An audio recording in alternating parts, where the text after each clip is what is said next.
नमस्कार, मैं हूं मनमोहन भट्ट। उत्तराखंड में एक अजीब प्रकरण सामने आया है। वर्तमान में जो DGP director general of police की भूमिका में है अभिनव कुमार, उनकी कुर्सी खतरे में पड़ सकती है।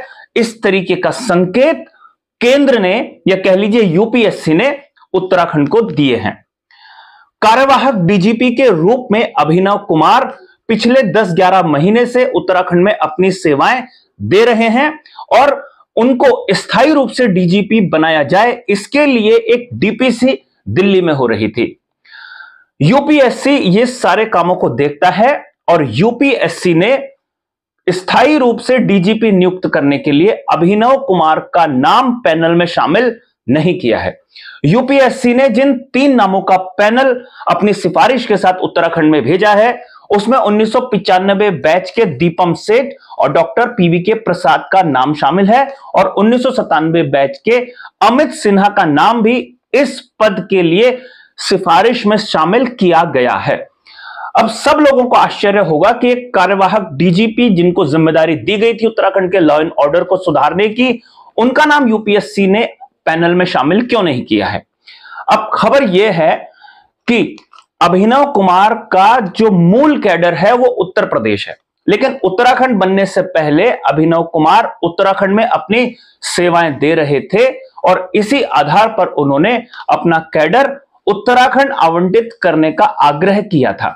लेकिन यह मांग मानी नहीं गई और इसके बाद कुछ ऐसा हुआ कि कोर्ट कचहरी में यह मामला है, सुप्रीम कोर्ट तक यह मामला गया और स्थगन एक स्टे ऑर्डर है जिसके आधार पर अभिनव कुमार उत्तराखंड में अपनी सेवाएं दे रहे हैं। अभिनव कुमार मुख्यमंत्री पुष्कर सिंह धामी के काफी करीबी अधिकारियों में रहे हैं। जब अभिनव कुमार डीजीपी नहीं थे और एडीजीपी थे, एडिशनल डायरेक्टर ऑफ जनरल थे, उस समय पुष्कर सिंह धामी ने अभिनव कुमार को अपना विशेष सचिव बनाया था और सरकार में वो बहुत महत्वपूर्ण जिम्मेदारी निभा रहे थे। इससे अंदाजा लग रहा था कि सरकार के कितने करीब, सीएम धामी के कितने करीब अभिनव कुमार हैं, क्योंकि कैडर से अलग हटकर उन्हें सरकार में एक महत्वपूर्ण जिम्मेदारी दी गई थी। ऐसा नहीं है कि पहले ऐसी जिम्मेदारियां दूसरे मुख्यमंत्रियों ने किसी अधिकारी को नहीं दी है, लेकिन यह भी एक महत्वपूर्ण बात थी जिसे नोटिस किया गया।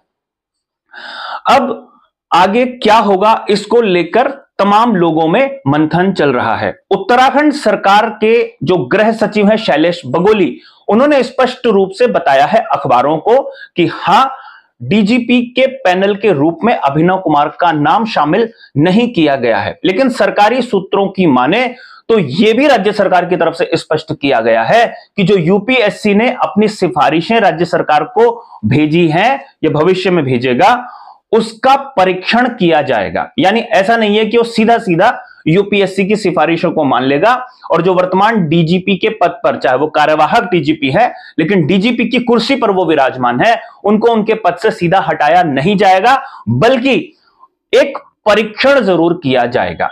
तमाम अखबारों में, मीडिया में पिछले 3-4 दिन से इसकी सुगबुगाहट तेज है, क्योंकि 30 सितंबर को डीपीसी हुई थी दिल्ली में और उसके लिए बकायदा उत्तराखंड से गृह सचिव शैलेश बगोली पहुंचे थे और खबर यह भी है कि मुख्य सचिव भी वहां पर पहुंची थी। वैसे आपको एक बात और बताऊं, जब मुख्य सचिव की बात आ गई है तो मुख्य सचिव राधा रतूड़ी को उत्तराखंड सरकार ने पहले 6 महीने का एक्सटेंशन दिया था और जब उनका कार्यकाल 30 सितंबर को खत्म हो रहा था तो उससे पहले उनका कार्यकाल 6 महीने और बढ़ाया गया और खबर यही बताई जा रही थी कि उत्तराखंड में कार्यवाहक डीजीपी हैं और उत्तराखंड में स्थायी रूप से चीफ सेक्रेटरी भी नहीं है और यह बात अब बिल्कुल सही साबित होती हुई नजर आ रही है। देखना यह है कि राज्य सरकार अब क्या फैसला लेती है। वैसे एक जानकारी आपको और दूं, उत्तराखंड में ऐसा पहली बार नहीं है जिन्होंने, जो सिविल सर्वेंट्स थे जिनको उत्तर प्रदेश में जाना था उत्तराखंड बनने के बाद, लेकिन उन्होंने अपनी सेवाएं उत्तराखंड में ही देने का फैसला किया था और रिटायर होते होते उन्होंने अपनी सेवाएं उत्तराखंड में ही दी और अच्छे पदों से वो रिटायर हुए थे। तो अब देखना यह है डीजीपी अभिनव कुमार के बारे में उत्तराखंड सरकार क्या फैसला लेती है। अभी के लिए साथियों इतना ही, अगली रिपोर्ट में आपसे फिर मुलाकात होगी, तब तक इजाजत दीजिए। नमस्कार।